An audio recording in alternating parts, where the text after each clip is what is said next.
अपनी अपनी कुर्सियों की पेटियां बांध लीजिए, क्योंकि आज हम बात करने वाले हैं इंडियन हिस्ट्री की सबसे बड़ी और दिल दहला देने वाली क्रांति, सन 1857 की क्रांति की। इस बात में तो कोई शक नहीं है कि इस क्रांति ने अंग्रेजों के राज को ताश के पत्तों की तरह बिखेर दिया था, लेकिन फिर भी ओवर स्मार्ट अंग्रेजों ने इस विद्रोह को कुचल डाला। लेकिन कैसे?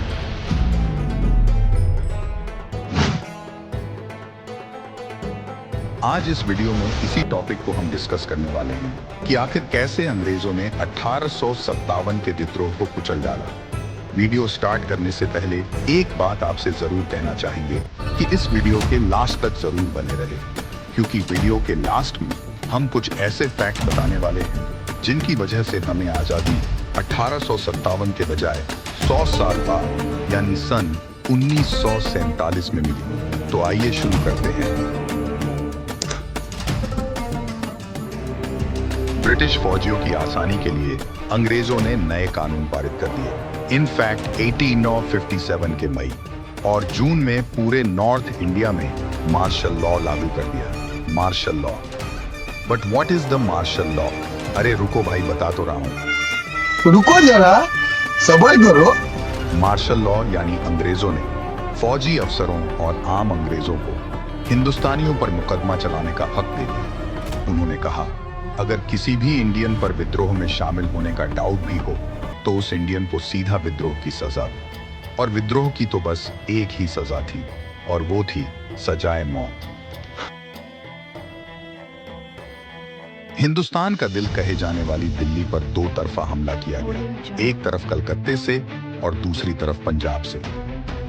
वैसे अंग्रेज थे तो बड़े चालाक, वो जानते थे कि अगर दिल्ली पर कब्जा हो जाए तो ऑल ओवर इंडिया पर इनका कब्जा आसानी से हो जाएगा। तभी तो उन्होंने दिल्ली पर दो तरफा हमला कर दिया। लेकिन इस विद्रोह की चिंगारी भी तो दिल्ली से ही भड़की थी, तो दिल्ली में विद्रोह को शांत करना आसान बात तो नहीं थी। फिर भी अंग्रेजों ने इस मुहिम को जून 1857 में शुरू किया और सितंबर 1857 तक दिल्ली पर अपना कब्जा दोबारा जमा लिया। 1857 की क्रांति की आग सबसे ज्यादा अवध में भड़की थी। यहाँ तक कि खुद एक अंग्रेज अफसर फोर्सियर ने यह अंदाजा लगाया था कि अवध की कम से कम 3/4 पुरुष आबादी विद्रोह में शामिल थी। ऐसे में अवध को दोबारा अपने अंडर में लेना अंग्रेजों के लिए आसान बात नहीं थी। बहरहाल अवध पर एक लंबी लड़ाई के बाद मार्च सन 1858 में अंग्रेजों का दोबारा कब्जा हो पाया। आइए अब बात करते हैं इस वीडियो के सबसे इंपॉर्टेंट पार्ट कि अंग्रेजों को एहसास हो गया था कि उनका सामना सिर्फ सैनिकों की बगावत से नहीं था, बल्कि इस बगावत में आम जनता भी शामिल थी।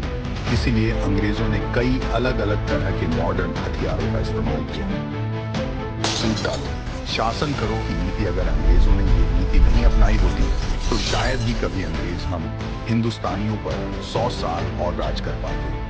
अंग्रेजों ने उत्तर प्रदेश के जमींदारों और किसानों के बीच फूट डाली। जमींदारों को उनकी जागीरें वापस लौटा देने का भरोसा दिलाकर उन्होंने विद्रोह को शांत करने की कोशिश की, और इसी नीति की मदद से वो हम पर 100 साल और राज कर पाए।